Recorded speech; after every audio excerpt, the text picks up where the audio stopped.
All right, there we go. All right, Doug here from the 100-Fold Journey.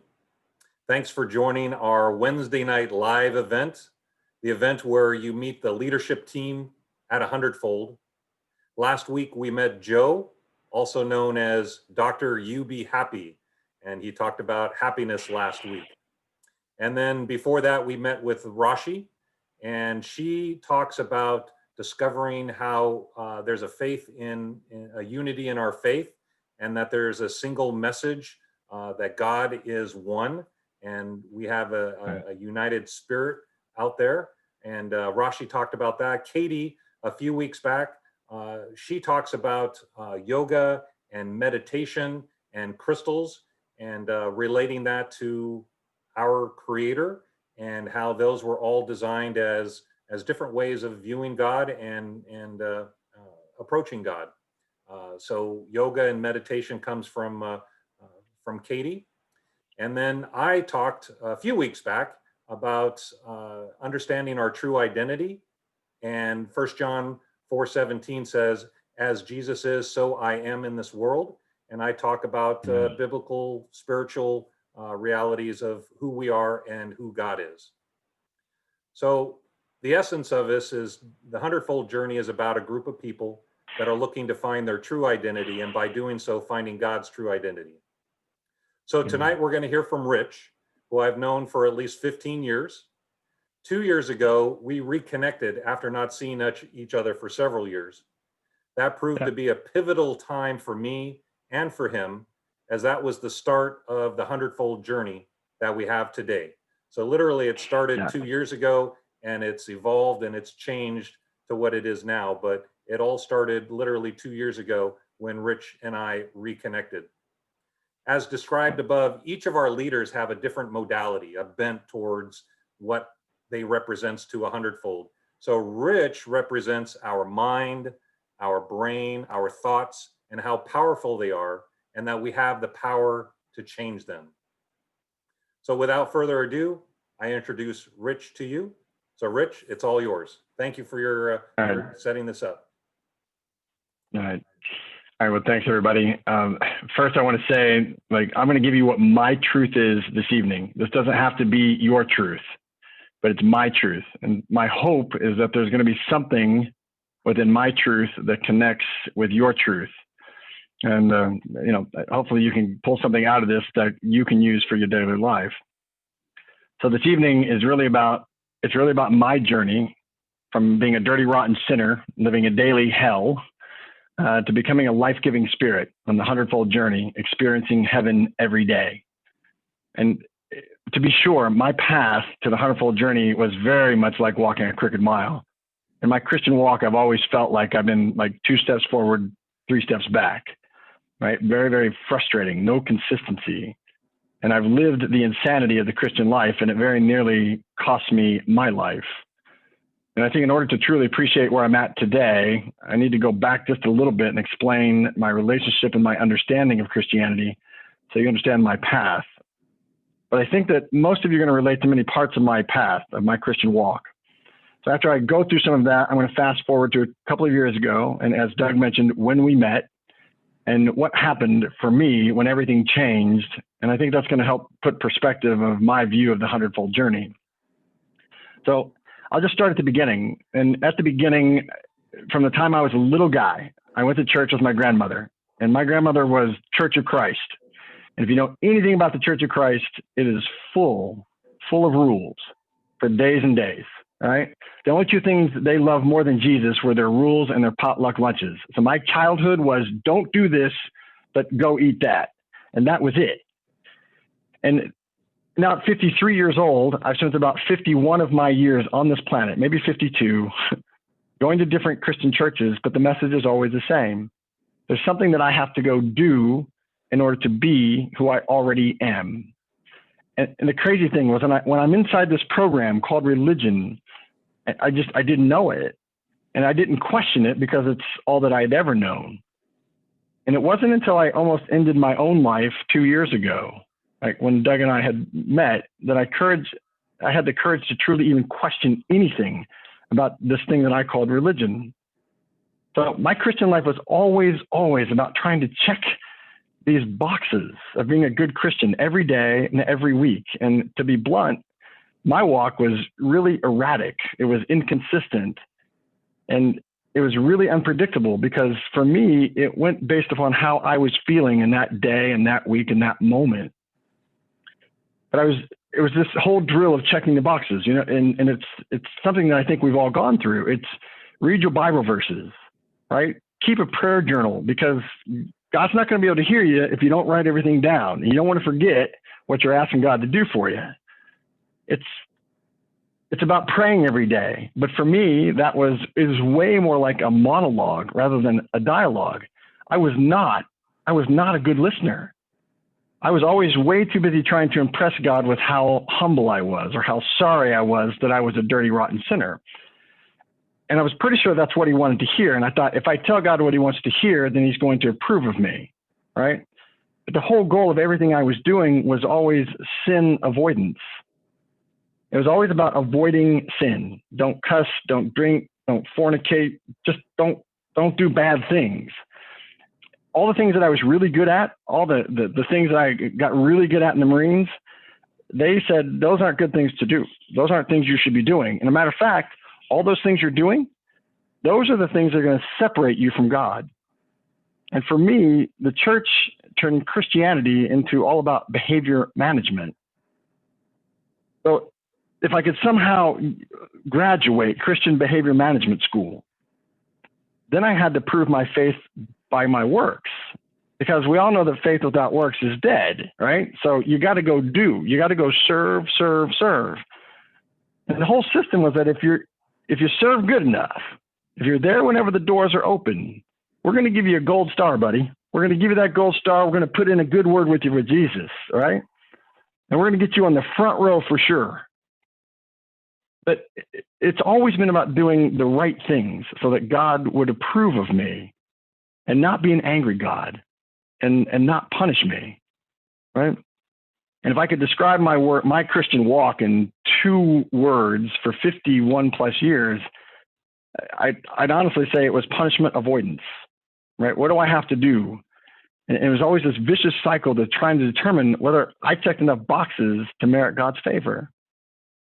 And then if something bad did happen in my life, I would drive myself absolutely insane trying to figure out where I sinned to make sure that I confessed the sin.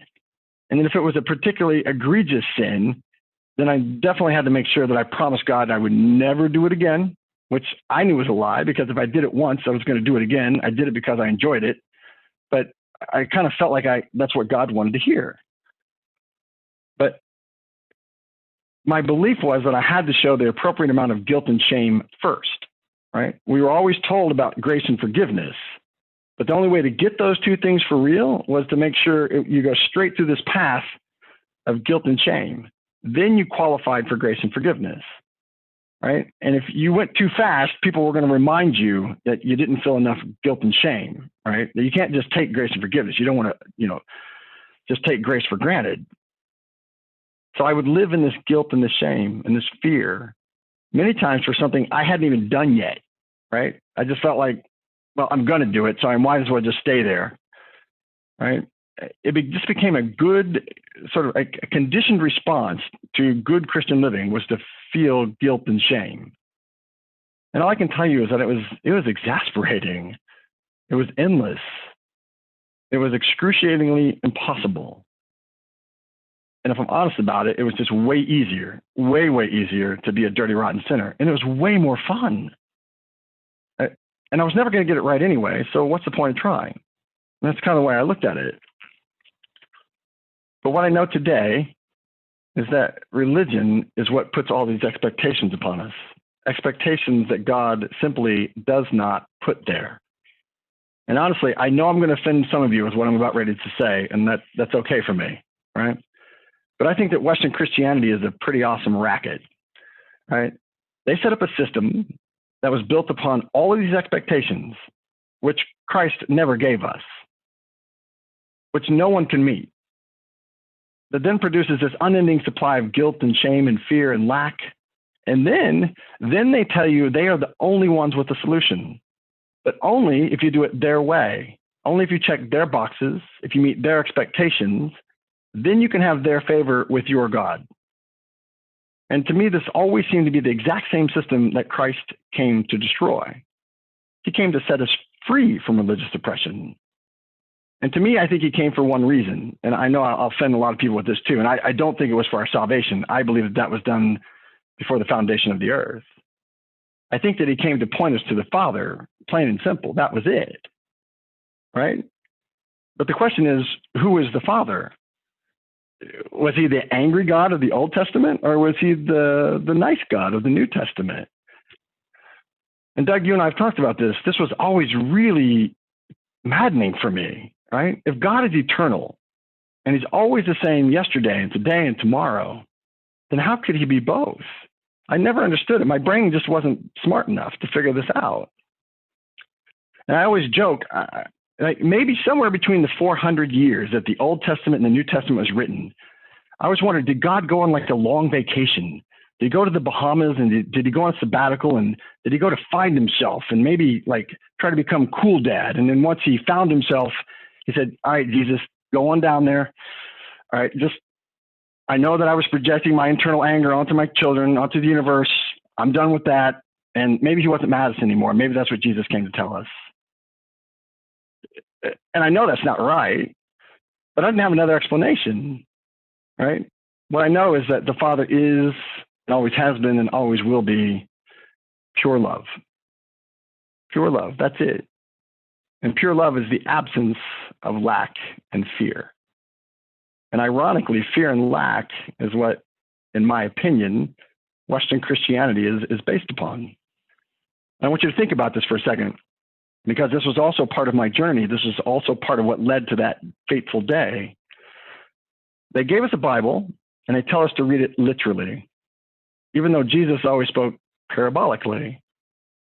And when I read the Bible literally, I just get, honestly, my brain just pops off. I just get confused and bewildered because of what I call the schizophrenia of Western Christianity. When I read the Bible literally, it's full of these inconsistencies and contradictions. And you have pastors and preachers who spend lots of time getting masters of divinities and PhDs. And these people are smarter than I'll ever be in my whole life on this planet. Also that they can reconcile these inconsistencies for us so they can explain them away. And when they can't explain them away, then they say, well, brother, you just got to have faith, brother. If you have the faith, all things are possible, except for explaining these inconsistencies. We can't do that. But everything else is possible.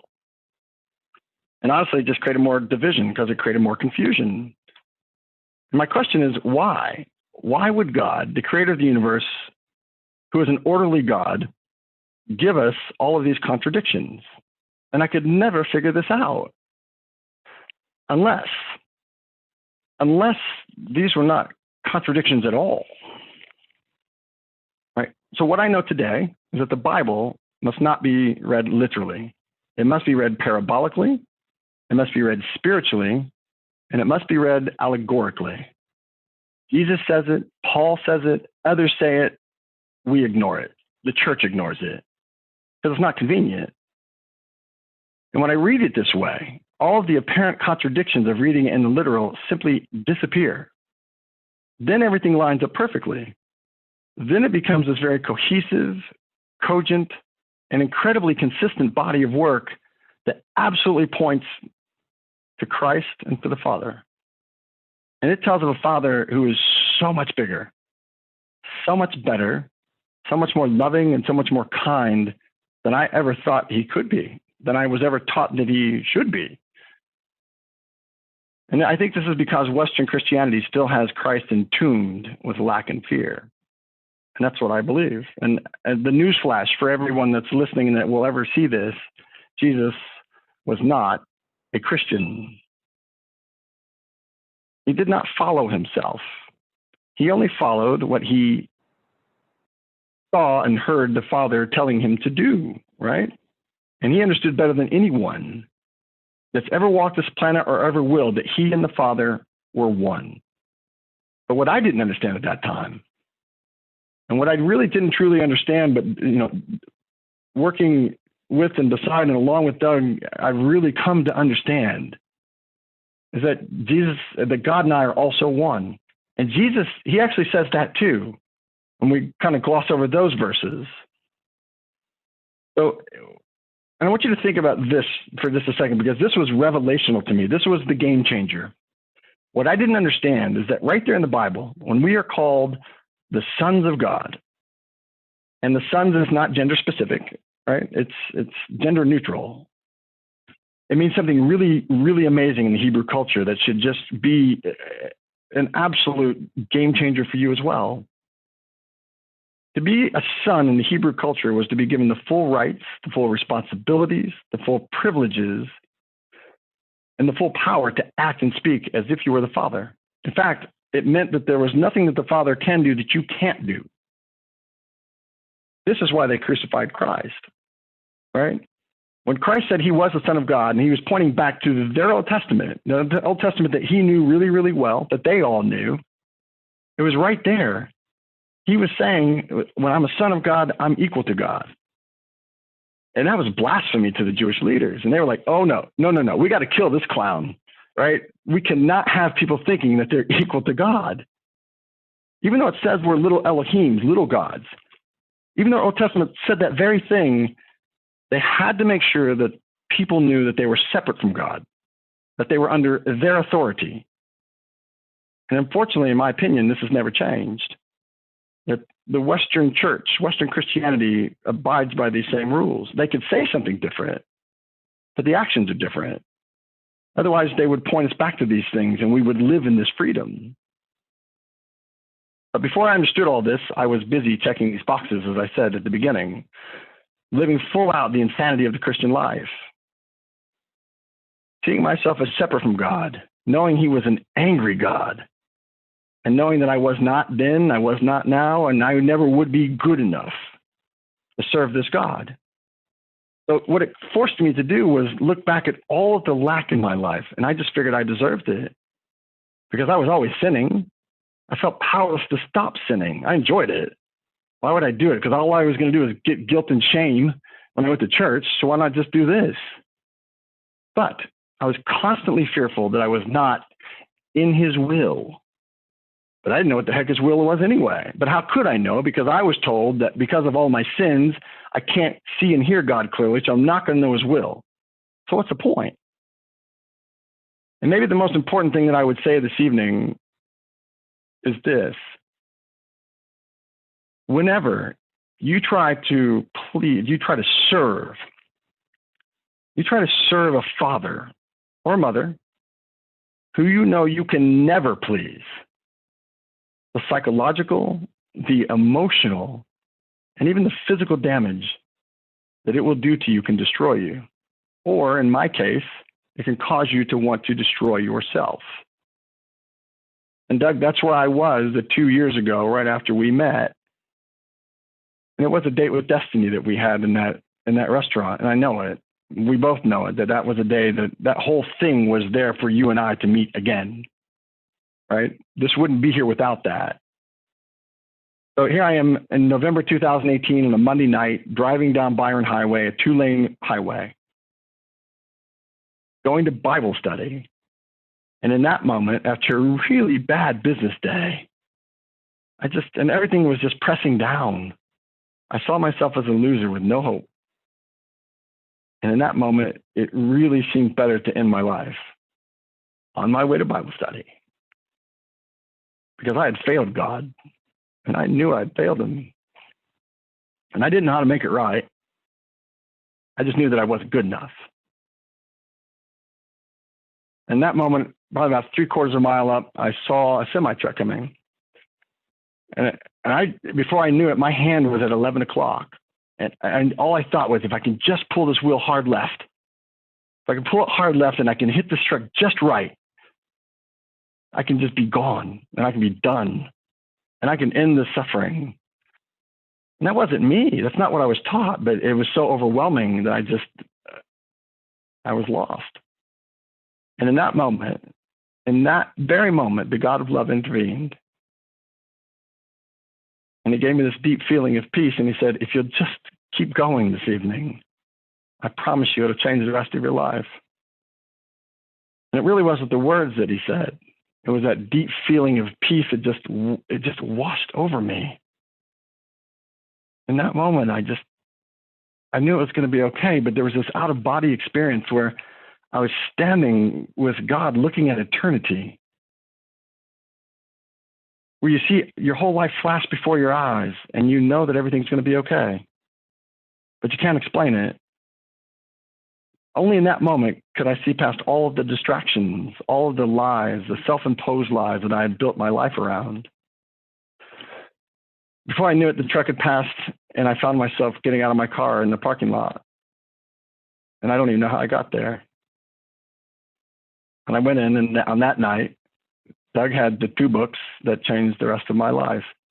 And I want you to understand, Doug is a visionary. Doug is passionate. Doug is a leader that he thinks outside of the box. And I just wouldn't be here today without him. And I tell him that many times.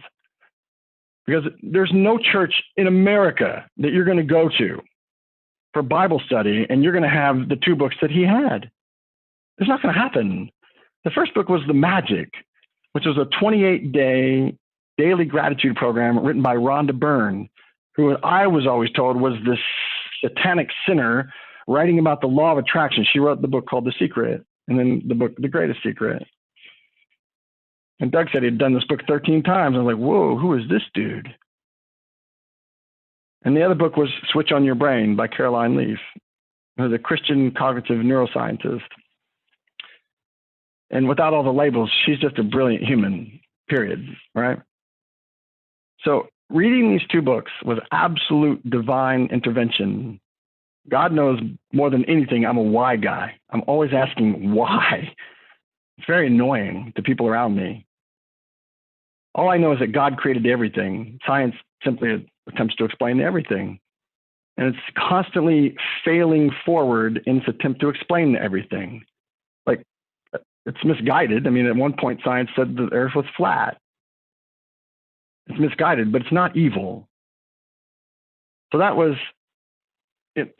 So this book, The Magic, gave this daily guided program of daily gratitude. And it taught me how to step out of my identity, which was victimhood. It truly was my identity. I didn't know it at the time. I think most of us don't know that we're living in this program of victimhood, but I certainly was. And it allowed me to step into this freedom of a new perspective, that all of life and everything in it is just a true gift. We just can't see it that way because we're too busy being victims. We're too busy in the program, right? And this program around us, everything around us actually reinforces it. Religion, politics, the news. It's based on creating an identity of separateness and victimhood. And they have to make sure that you know you're a victim, so you're separate. Then there was the other book, and that was called Switch on Your Brain. And this is the one that really, I think, pushed everything over the top for me. It helped me to understand not only could I change the very way that I think, but that the mind is the most powerful force in the universe after God. It also helped me understand the distinction between the conscious and the subconscious mind. When you hear about those things at first, it seems like a bunch of voodoo, right? Just this black box. But one of the most interesting takeaways from the book that's really helped shape some of the things that we've done is that it takes 63 days to form a habit. Now, back in the day, for those of us on the call that are old enough, that we always told us 21 days to form a habit. Well, it is 21 days to form it, but it's 21 days to set it, and then a third set of 21 days to forget it, to make sure that we write it into the autonomic nervous system, our subconscious mind. In short, 63 days for anything to become who we are, not something that we do. And at that time in my life, wanting to commit suicide, I knew there was a lot of things I needed to change, and I wanted to change them. And I wanted to prove to myself, I just wanted to prove to myself I could change one thing in my life and be consistent with it. So this book showed me if I could do anything for 63 days, I can change who I am, not just what I do. And I thought, okay, well, what can I do in business for 63 days? And I was like, all right, I don't have enough time for all this. So I thought, okay, I'm going to cheat and I'm going to combine the magic, which I'd already committed to doing for 28 days. And I'm going to do it. I'll do it. Okay, well, 2 times is 56 days. It takes 63 days. I'm going to have to do this gratitude book 3 times in a row. I'm going to have to do it for 84 days. All right, fine, I'll do it. And then I committed to that and I did it.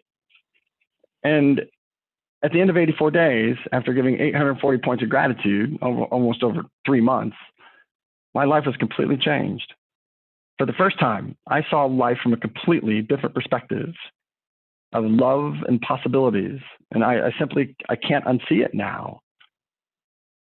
So once I began to understand the choices we make in our mind, they start as thoughts, which become our attitudes, which create our beliefs or our faith.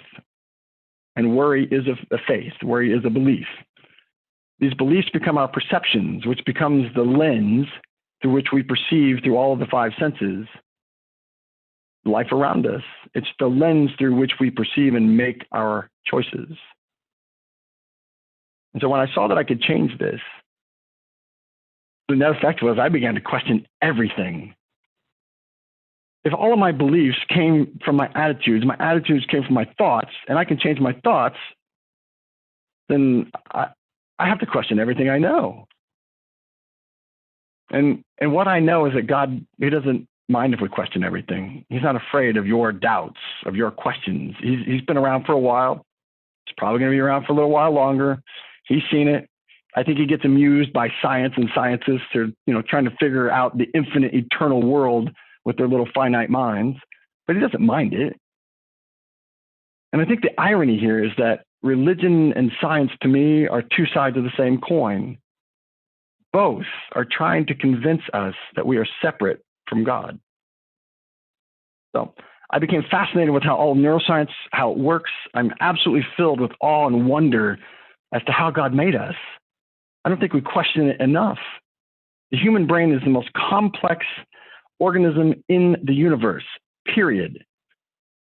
What I find so funny with science is that you have scientists, evolutionists, that think that there was a big bang, that somehow we went chaos, and that some unbelievable order came out of that. The most complex organism in the universe happened because we went from chaos to order. We all know that life and everything around us goes from order to chaos. It's a scientific principle. It always makes me laugh a little bit when we think about just how unbelievable the brain is.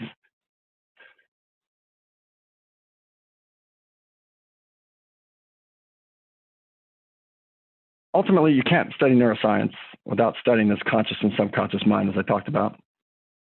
And this is really important because the subconscious mind, that's where we meet God. That is the house of the God spark of the Holy Spirit in this physical body. And when you immerse yourself in all of these things and you see how all of it works, then it naturally leads you to this interrelationship between the subconscious mind and quantum physics and quantum mechanics, which seems like it could be pretty heady stuff, but it's not really. And then you begin to understand the purest nature of God and how everything is connected. And another fun fact that I always like to tell people is that the first quantum physicists, almost all of them were Christians. Almost all of them. They weren't against God. They were Jesus lovers. They were just filled with awe and wonder. They wanted to understand how it all worked. And when you look at life this way, you begin to see how everything is connected and how it's connected through love and by love and in love. In fact, it is love. And if the Father is pure love, right, and the Father is the most powerful force in the universe, then love, by definition, is the most powerful force in the universe. You even have quantum physicists, atheist quantum physicists, presenting papers to the Nobel Committee, trying to show how the entire universe is love and it's held together with love. Can you imagine? I didn't even hear that from the pulpit. You have quantum physicists trying to say this. So what I know today is that love is the glue that holds us all together. It's the thing that joins everything because it is what we are. So when Christ points us to the Father and away from this tree of knowledge of good and evil, that tree that all religion is based on, he's pointing us to love. And ultimately, as I know it now, he is pointing us back to ourselves, because love is not just something that we do. It's not a feeling. It is, in fact, who we are. The Bible tells us over and over that we can do all these amazing things, but if we do it without being love, it's all pointless. The problem is that as humans, we've been taught differently. We've been taught by religion and by science that we're separate. So to see ourselves as connected, to align with the truth of what's always been, we must first make a choice to see it that way. And that choice is made in the mind. The mind is where the body acknowledges the truth of what the spirit has always known, what the spirit has always been. It is where we meet the author of love. And when we accept that and we're united with that, we experience heaven. But when we reject that and we're separate from that and we disavow our very being and we become separated from that love, then we choose and experience hell every day. And again, all of that is with the mind. So today I seek to choose love. And right now that means making a choice to love the God that is in me, to love the God that is me. And this is really important, that the reflection in the mirror that I was trained to hate for years and years, this abject hatred I had for that reflection, it was wrong, right? So now I have to choose my mind, which is, your subconscious mind is just another word for your heart, your soul. It is that thing where God lives. I have to use that mind to choose love for that reflection, because I am God's perfect reflection. And when I choose love and unity and acceptance of that amazing reflection, when you do that for yourself, then I know I'm not a dirty, rotten sinner. Right? Then I know I'm finally walking in the freedom and love of the 100-fold journey. But I guess what I would ask you today is, when you look at that reflection, what do you see? If it's anything less than perfection, then I invite you to join us. Just join us on this journey. Begin living the 100-fold life, and you can experience life with a life-giving spirit. And that, to me, that's what it's all about. So that's what I've got. Thank you, Rich. That's it. Thank you, Rich. I appreciate that. Very, very good information and life transforming, especially 2 years ago on that evening, and of course the dinner before that, which was divinely inspired. Yeah. Divine appointment for sure. We do have some people online. Is there anyone that has a question for Rich?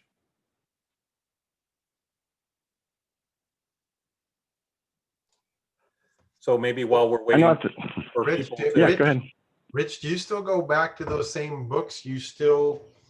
How often do you go back to those same books that you utilized to get you here?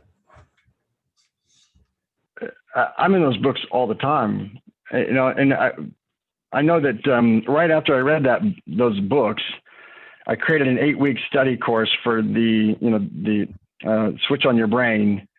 And my belief has always been, if you want to learn something, you have to go teach it. So I had to go figure out how to go teach this, create this 8-week course, because to me, understanding this is so foundational. If we don't understand our mind, which is sort of the house of the God spark, then how are we ever going to understand God? So for me, I'm in those books all the time, And now, what have you found? What follow-on book? What's your next favorite? Now that you've made this much in the way of inroads, what's your next favorite one of those two? My next favorite one of those two is The Power of the Subconscious Mind. If the subconscious mind is the seat of the God spark, then we better understand it. And I think for most of us, it's a black box. It always was to me, So. Yeah, and you being the why guy that you called yourself out to be, I remember one of the comments that really keyed into you was understanding the actual physical structure of the brain. And not only did you have the power to change your thoughts, but to actually change the physical nature of the brain with the dendrites and all of those things that you're very familiar with. But not sure if you want to touch on that just for a minute. Sure. So when I look at like the 100-Fold Journey, right? I mean, what I love about this is that it's a combination of spirituality and science, and of course, undergirded by love, right? When we look at life through the lens of connectedness, which is the way that I look at it, things like meditation and prayer, neuroscience, epigenetics, quantum physics, psychoneuroimmunology, which is a big fancy word for the mind-body connection. For me, they all support the teachings of Christ. They all point to this God within me.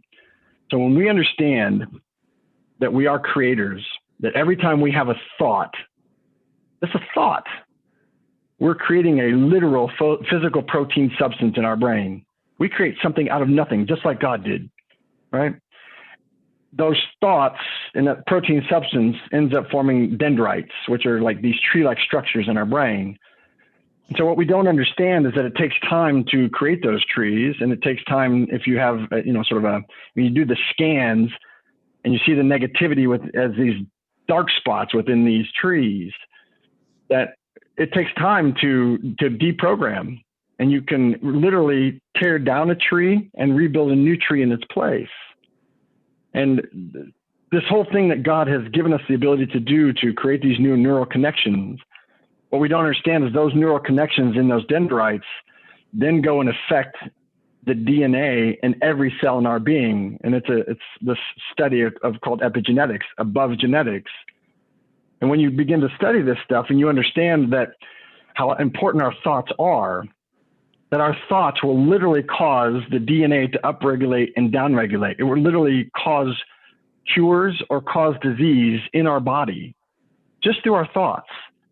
So God gives us the ability to create all of these things for ourselves. We just don't see it that way because we're too busy looking outside and seeing ourselves as victims, and we're not in control of anything.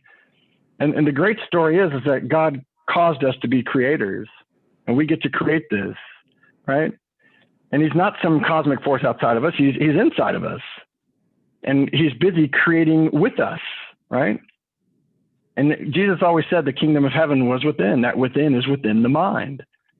So for me, we get to choose, and whatever is impressed upon our subconscious mind, whatever is impressed in our mind and period, is expressed on the screen of life.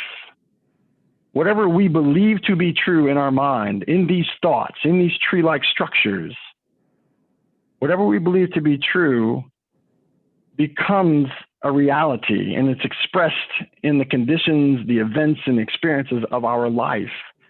And God gives us the ability to create all of this. And it all starts in the mind with a thought.